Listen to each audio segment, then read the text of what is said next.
partir de 1965, qui devrait donner du rejet à l'américaine, on va dire ça comme ça, poli. Hein, on ne dit pas qu'on est raciste, mais on n'épouse pas les Noirs aux États-Unis, on épouse très peu les Noirs aux États-Unis, on épouse très peu les Turcs en Allemagne, mais on n'a pas le droit d'être raciste, on n'a pas le droit de remettre en question l'islam. Donc, tous les pays du passé protestants vont probablement, c'est presque sûr, c'est raisonnablement certain, vont probablement rejeter les Noirs. Plus ou moins. Nous sommes dans l'Union Européenne, donc c'est l'Allemagne, c'est le Royaume-Uni, c'est l'Allemagne. Nous, Français, nous sommes soumis à l'Allemagne, les Espagnols, les Italiens, les Français, pays plutôt latins, ou très latins, ou plutôt latins, qui auraient fait comme l'Amérique du Sud, fini par absorber ces Noirs, sont soumis aux Allemands. Donc ce sont les lois, c'est la vision du monde allemand qui va s'imposer.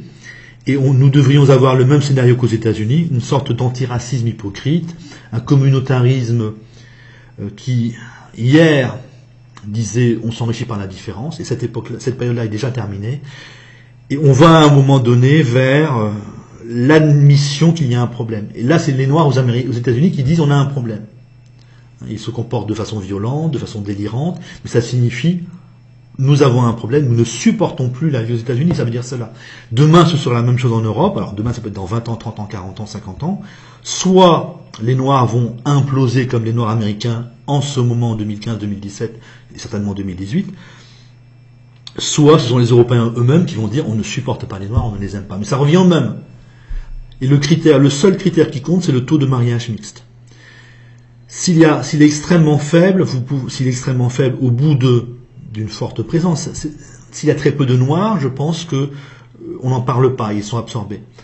Si les Noirs sont suffisamment nombreux dans un pays pour être visibles, donc le pays d'accueil va prendre des décisions. Les élites vont prendre des décisions. Je ne parlerai pas de nous tout de suite. Les Allemands vont peut-être à un moment parler d'officialiser une communauté noire, et à ce moment-là, donc, ce sera la séparation, la forte diminution du taux de mariage mixte, et l'entrée de l'Allemagne dans un communautarisme bien fermé pour les Turcs, pour les Blancs considérés comme musulmans, et pour les Noirs. Puis au bout d'un moment, donc soit les Noirs vont imploser comme aux États-Unis, soit ce sont les Allemands qui vont s'énerver, les Allemands et tous les peuples de passé protestants. Donc l'Europe va vers le racisme pur et simple, et peut-être vers une sorte de mise en esclavage des Noirs, parce qu'aux États-Unis, parce qu'en Allemagne, ce n'est pas comme aux États-Unis, ce sera le même taux de mariage mixte, probablement extrêmement faible, qui signifie qu'on les rejette, mais les Allemands veulent la cohésion du pays. Les Américains sont beaucoup plus libéraux, beaucoup plus libertaires, c'est moins important pour eux. Donc les Allemands vont à la fois ne pas épouser les Noirs et être mal à l'aise parce qu'ils sont là. Et je ne sais pas comment cela va finir, parce que les Allemands vieillissent énormément, parce qu'ils ont besoin de main-d'œuvre, parce que l'époque n'est plus aux grandes exterminations ou à la haine pure et simple, chez les Européens en tout cas, mais donc l'Europe va vers le racisme, va vers le rejet des Noirs, rejet plus ou moins poli, rejet officiel dans plus ou moins de temps, alors je parle bien de 40 ans, 20 ans, 30 ans, 40 ans, 50 ans. Voilà. Par contre, en Espagne, en Italie, en France, vous avez des taux de mariage mixtes, vous aurez des taux de mariage mixtes importants. C'est mécanique, c'est parce que nous sommes des latins, majoritairement latins, de mentalité latine, c'est-à-dire que les gens du bassin parisien, les gens des 2/3 sud de l'Espagne et les gens, je crois, des 2/3 sud de l'Italie ont une mentalité d'égalité. C'est-à-dire qu'ils vont râler contre les Noirs, mais ils vont quand même les épouser. Et au bout d'un moment, quand ils auront pris l'habitude, les Noirs seront des citoyens espagnols, italiens ou français comme les autres. C'est déjà le cas en France pour pas mal de Noirs.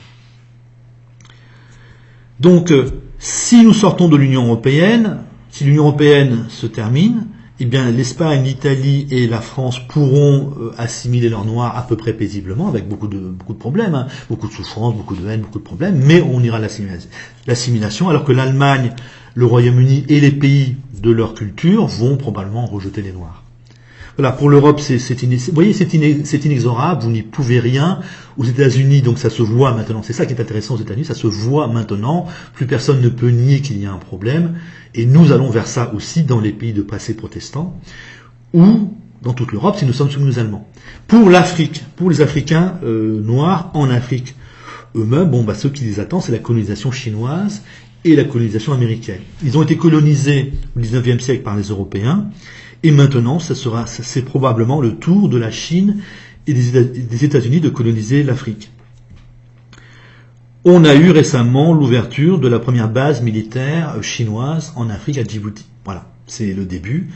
On en aura d'autres. La Chine va en ouvrir de plus en plus. La Chine est déjà très en contact avec des pays africains qui se sont laissés avoir, à mon avis, qui ont été une naïveté criminelle. On laisse la Chine entrer en Afrique. Elle n'en sortira pas. On a un phénomène de colonisation tout à fait classique, mais les Africains, aveuglés par leur haine des Blancs, ne voient rien venir ou n'ont rien vu venir. Les Chinois vont être de plus en plus exigeants, méprisants, écrasants. On peut imaginer par exemple une mauvaise récolte de céréales en Chine. Les Chinois achètent les céréales en Afrique, au prix qu'ils fixent par exemple. Beaucoup d'Africains n'ont plus rien à manger et crèvent littéralement. On peut avoir des dizaines de millions d'Africains qui vont mourir de famine parce que les Chinois auront acheté les récoltes ou confisqué les récoltes parce que la Chine aura fait une mauvaise récolte de céréales. C'est assez possible. Donc l'avenir, c'est une Chine, peut-être des États-Unis qui vont être de plus en plus présents et écrasants en Afrique noire ou en Afrique. Et cette présence écrasante va être rejetée de plus en plus par les Africains. Les Africains vont finir par comprendre que le colonisateur aujourd'hui, c'est le Chinois. Donc, quand nous avons colonisé l'Afrique, c'était au XIXe siècle, les Africains étaient analphabètes. C'était extrêmement facile de coloniser l'Afrique parce que c'était des gens extrêmement fragiles. Aujourd'hui, les jeunes Africains savent lire et écrire, donc la comparaison, c'est l'équivalent du Vietnam et des Algériens qui expulsent les Français. Quand un peuple sait lire et écrire, il est très soudé derrière des élites loyales à ce peuple.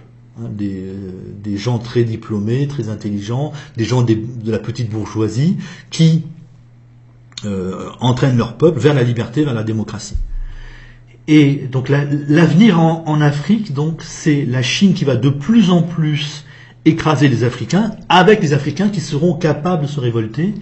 Et donc il est assez possible que l'être humain étant ce qu'il est, les Chinois s'accrochent à l'Afrique et les Africains entrent en guerre contre la Chine, des guerres assez terribles probablement. La Chine c'est 1,3 milliard d'habitants, donc il y a du répondant.